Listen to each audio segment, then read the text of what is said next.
back to the unknown. All right, guys. So I'm excited for this video. Whether you guys watch it or not, whatever. But I mean, hey, I'm really excited to talk about the new Over the Garden Wall stop motion video for their celebration of 10 years of Over the Garden Wall since it was released, which is kind of crazy to think about 10 years ago. But like I did earlier this year, I actually did my own audiobook of, well, quote unquote audiobook of Over the Garden Wall as kind of like the dedication of 10 years of Over the Garden Wall. So be sure to check that out just to see how much I love Over the Garden Wall and just this as a show. And I usually watch it like front to back. It's like only like a little over an hour or something like that. So really, for me, I consider it a movie in a way. But yeah, everybody has their own ways of watching it. So this video is kind of all about the going into the dedications, kind of the extra details and the all the work that went into this stop motion video of the celebration. You can tell that whoever was, everybody that was working on the project really had a fun time kind of going into it. So I'll also be going into like references of things during the show and whatnot, from lightings to music to character stuff, like the voice acting. Like all the voice actors were all there, the original ones. So all the specific things, just to narrow down all the work that they really did for this celebration. So I really enjoyed it. I think I've watched this like 10, 15 times by now. So it's been a lot. So yeah, without further ado, let's just get into all of the extra details and the dedication that went into this video.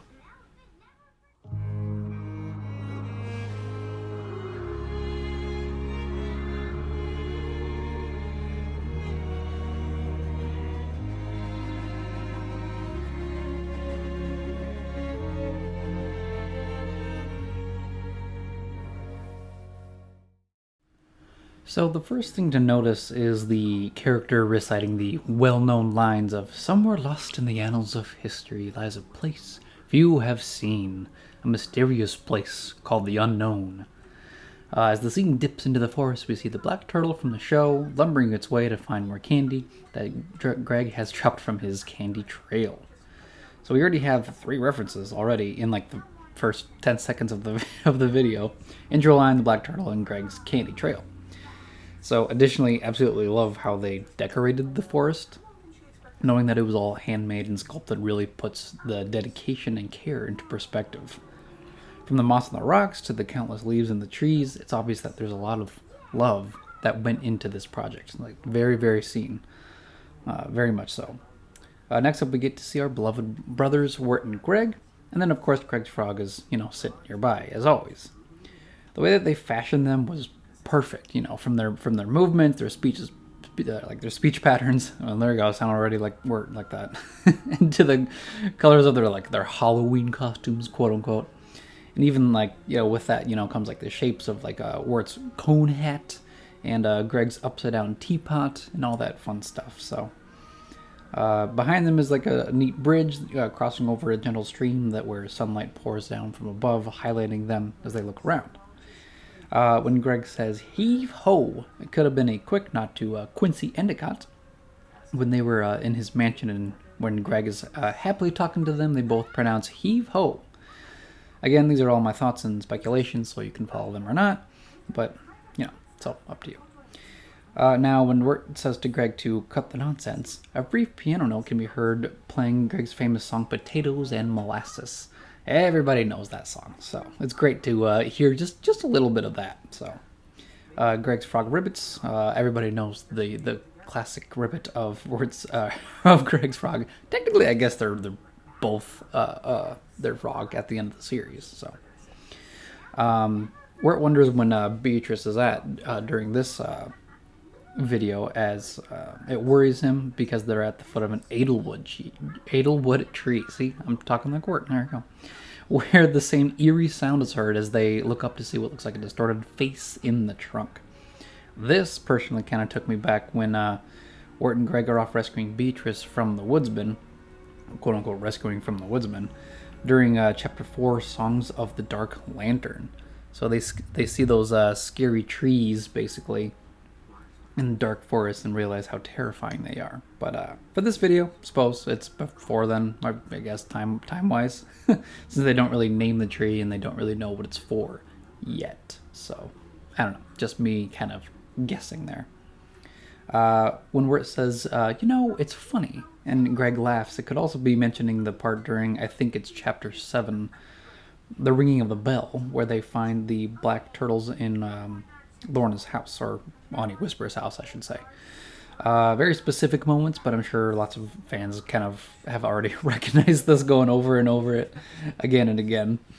As Wirt drones off into his dramatic speeches, the same tune from the show can be heard, especially from the first chapter of The Old Grist Mill, where he goes on and on about his personal suffering. When the scene shifts to show the woodsman right after that, it's like, for me, it was absolutely incredible just to see him again. From the posture to like his walking movement and turning around, it was just perfect. He's holding the lantern in one hand and his axe in the other. So really cool to see that. Right after that, it actually shifts over to the frog boat, happily chugging along in the river, while a gentle frog and lady frog waving goodbye, and there's a small frog child trying to keep up with the boat. Really cool reference back then. And of course, the way that they hand painted the boat was really, really amazing. Precise to all the little details. And of course, with most fans' favorite quote unquote side character, along with Wirt and Greg's adventures, we get to see Enoch and his joyful parade of hidden skeletons within their their own costumes, their own pumpkin pilgrim costumes. Personally, they did an amazing job covering Enoch with his tendrils and holding on to the flags with the white flags with the poles and stuff. Like, it was really, really well done, and it was really cool to see just like the old pumpkin pilgrim and like the ponytails pilgrim, walking through their fields of corn, celebrating the harvest. They even included the pilgrim, blowing into the bottle, with like for his extra instrument. It's absolutely really, really cool. I also really loved the stringed instruments in the background and the lovely singing in the background. It really added, for me, to the depths of what all went into the project and whatnot.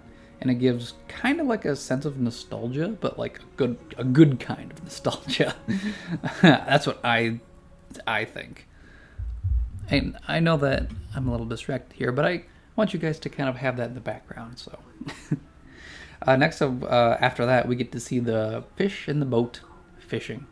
Again, the surroundings and the environment, that did such a great job filling in like so many details. The pond that he's fishing in, and the dead branches in the background and the forestry, just adding all those little extra details, just absolutely incredible. And then with the next scene, I was actually surprised that they included John Crops and the Cabbage Girl. A really, really great callback to Tome of the Unknown. Their first, I guess, original published video, I guess, is like a pilot, I suppose, before they delved deeper into Over the Garden Wall and what the Unknown was actually, doing and what it was about. So during this scene, though, is where John Crops is playing his guitar around a campfire, and where a multitude of characters are sitting by listening to him, even the Highwayman, which is really cool. And I'm sure everybody was really happy to see the Highwayman, because everybody loves him. So the scene actually cuts back to Wirt as he's interrupted in his deep thoughts by Beatrice, who startles him, and he yells in his teenage voice crack way. While Wirt asks where she was, she answers him while I call Beatrice's theme, her own theme, plays in the background. The light notes on the piano and whatnot. So Wirt tries to go back into another thoughtful speech, but he's rudely interrupted by Beatrice again. And I thought it was kind of perfect for them to do that, going, character reactions and whatnot. So when the trio are back on the trail, Greg calls out that an elephant never forgets and taps his teapot. A nice little small reference that, he's supposed to be an elephant for his Halloween costume, and where he begins to, trumpet like one as they head further into the woods. Finally, the scene pans over to the room lit with candles and where all the famous figures are on display. Biggest among them is Enoch in the back, but also where the Beast is, with his glowing white eyes. So, we actually don't see the Beast in the video, or at least I didn't. I might have missed it, I don't know. But I suppose that's kind of what the purpose of the Beast is, kind of unseen until the last moments of his victims. Ooh, spooky. But also, just from what I watched from the behind the scenes of this video, they actually made the bell that Ani Whispers had. And personally, I would have loved to keep that. It would have been absolutely incredible. And I'm actually going to pause it there. And then the final shot with all the characters in one room is just so incredible and like fascinating. I like to think of the room that reminds me of the old grist mill, and where the woodsman had carved out all the important figures that he's met during his time in the unknown. So I don't know. It's just me kind of thinking out loud for that. Of course, it's probably just a nice background that gives that, esoteric vibe to the mysterious place of the unknown. I also noticed that the lantern is hung up on the wall to the right, where the flame is no longer lit inside. So could that mean that Over the Garden Wall is done with? No more stories to continue from the unknown? Wild guess, of course, from me, but let me know what you guys think.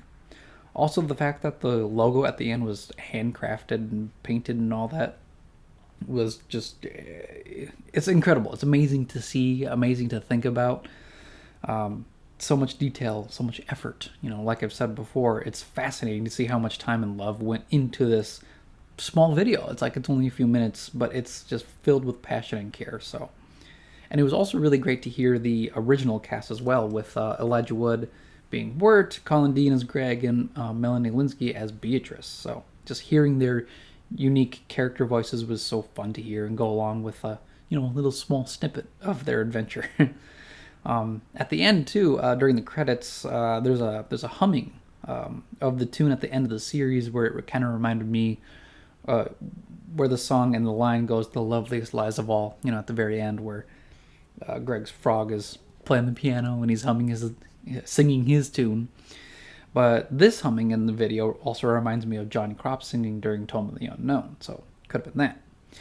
Either way, it's a fitting way to, end the video. So, and from what I've told you now, it's just kind of like a quick glimpse into their special stop motion video. And it's just really fun to watch it as a whole, and then just to go back and see all the intricate work that they did, and hear all the references that they fit in, and it's absolutely incredible. I could be blowing this all out of proportion and whatnot, but I'm a huge fan of Over the Garden Wall, obviously. And I just really wanted to show my own sort of love and care to this show. So, I know that I probably missed a few things here and there, but I just really wanted to, do a reaction, I don't really do a lot of reaction stuff, if anything at all, actually.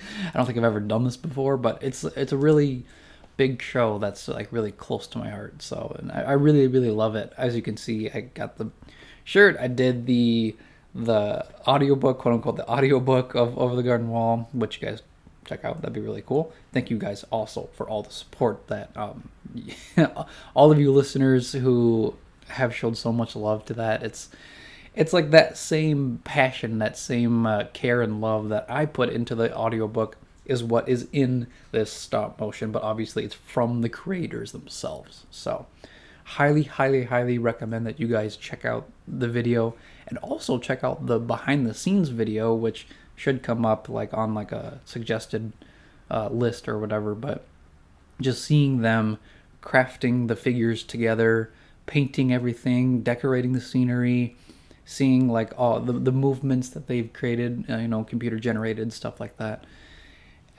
All these little things. It was just it's incredible. I don't know what other word to really use. I say it a lot in this video, but I feel like that's my one word for this video. So full of love, full of passion. So check it out. So hopefully you guys enjoyed my little deep, not really deep dive, just kind of a delving back into the unknown, of course, back into the unknown. And hopefully you guys check their video out. it's only been like a couple days at the time of me recording this, and it's already like 500,000 views. So it's probably going to be even more when I post this. So yeah, so once again, just be sure to check out my channel for some support. Again, my channel's more of like hobbies and stuff. I'm not really here for making it, quote unquote, making it on YouTube. It's more for hobbies and stuff. So either way, I really enjoy the support, and I'll see you guys in the next episode. Bye. The loveliest lies.